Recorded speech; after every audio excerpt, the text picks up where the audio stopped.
Hello students, I hope you are taking good care about yourself and side by side completing your worksheets also. Last time we had started the new topic structure and germination of seed and we had covered the basic structure of the seed only. Now to continue with that we will be doing germination of seed. In a previous lecture, you had understood what are the three basic conditions required for germination, that is water, oxygen and temperature. And students, you remember all three should be provided so that the seed can grow easily. Now to understand the significance of why these three should be provided to the seed, we will be going through a very important experiment, that is three bean seed experiment, in which we have taken a beaker half filled with water and a glass slide on which the three bean seeds which were soaked overnight have been placed at three different levels. Seed A is placed at upper level so that it is exposed only to temperature as well as oxygen. Seed B has been submerged half in water and half it is exposed to air so that three requirements of temperature, water and oxygen are fulfilled. In seed C, it is that the seed has been submerged in water and water is provided, temperature is provided to this seed C, but the oxygen content is only limited, which is dissolved in water. Now this whole setup has to be placed in a warm airy room and for a few days, and after few days what we see is that seed A starts degenerating because it does not show any growth, and seed B, it is provided with all the three conditions of water, oxygen and temperature, so it changes into a tiny seedling. Seed C, the seed is deep into the water, has limited oxygen, so it shows slight radical growth, but later on it starts decaying. This experiment, it gives us an idea that yes, all the three conditions of water, oxygen and temperature are required side by side for efficient growth of the seed into a seedling. So take care about the precautions also, which I have mentioned side by side along with the experiment. Now to continue with germination, let's see what are the basic types of germination. There are two types, apigeal germination and hypogeal germination. Apigeal is in bean, cotton, castor, etc. Hypogeal is in maize and pea. Why it is called hypogeal and why it is called apigeal? To understand this, we'll have to once again recall what are the basic parts of the embryonic axis. If you remember, radicle was there, above the radicle there was hypocotyle, and between above it was epicotyle, and between epicotyle and hypocotyle there was a joint where cotyledons were attached, and at the upper end of the epicotyle there was the plumule.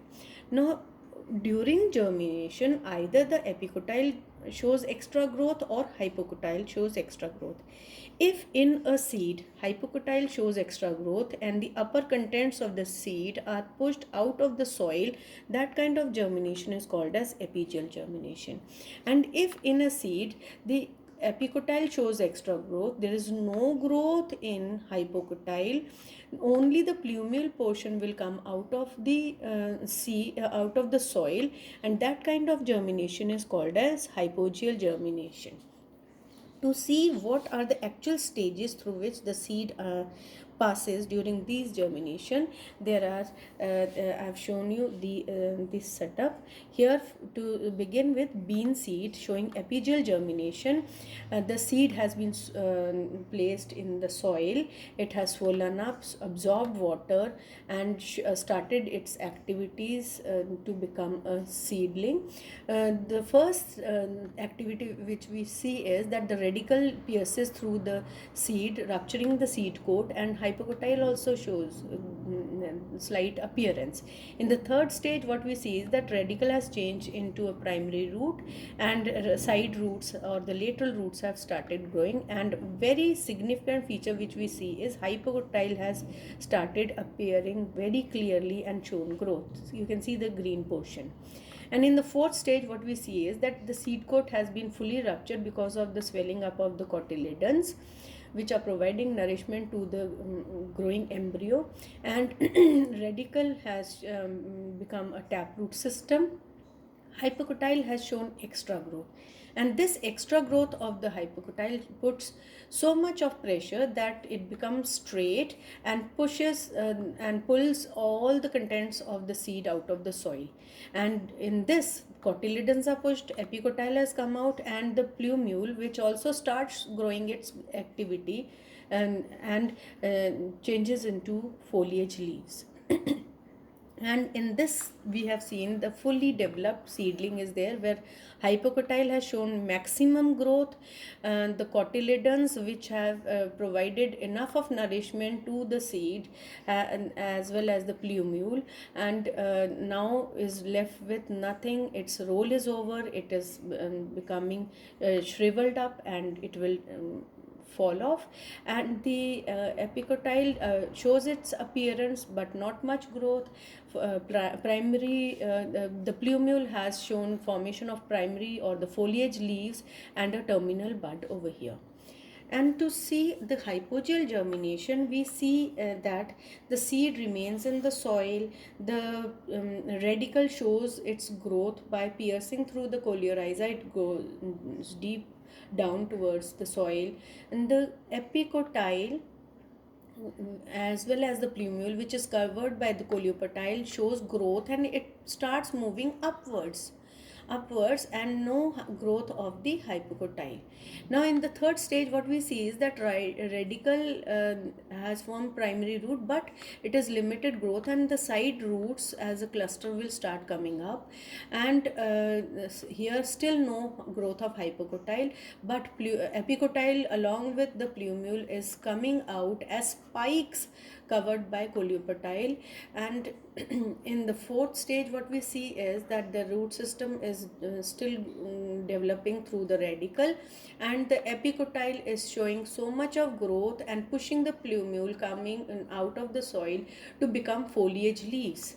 They have shown the growth and become foliage leaves, and coleopatile still remains as a collar through it, because now coleopatile has been ruptured, and the foliage leaves as well as the tiny shoot system has started developing. So we are here in P also, what we see is that the seed is still in the soil, root system has been developed by the radicle, no growth of the hypocotyle, and only epicotyle has shown growth.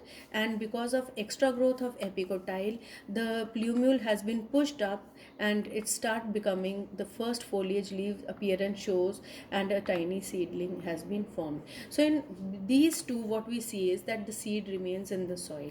And now very clearly we can compare epigeal as well as hypogeal germination, that in epigeal germination, because of extra growth of the hypocotyle, the contents of the seed come out of the soil. But in case of the hypogeal germination, the seed remains in the soil, and only epicotyle has shown growth, which is pushing the plumule out of the soil to form the shoot system. There is no or very slight growth of the hypocotyle is there. So this is a comparison between both the hypogeal and epigeal germination, which is shown by most of the plants. But some special type of plants, like the marshy mangrove plants, where we see that the seed is not able to grow properly, what they show a special type of germination called viviparous germination. And in viviparous germination, one very important condition is that the seed does not undergo dormancy. Second thing is the seed remains in the fruit and it starts germination. Seed is still attached to the parent plant. When seed starts growing to it shows the radicle coming out, and radicle becomes swollen up because all nutrients are passed towards the radicle, and side by side lateral roots also have started developing, and because of this weight the whole seedling and the growing seed it detaches from the parent plant along with the fruit, and as a projectile, a wonderful feature that as a projectile this whole seedling will land up in the soft saline marshy soil so that easily it can anchor into the soil. This is a feature which has been provided by nature to these plants so that they can easily grow into a new plant to continue its generation species generation after generation. So these were the various types of germinations which we have studied today. Students, I suppose you have understood these, and please continue completing your assignments also side by side. Thank you.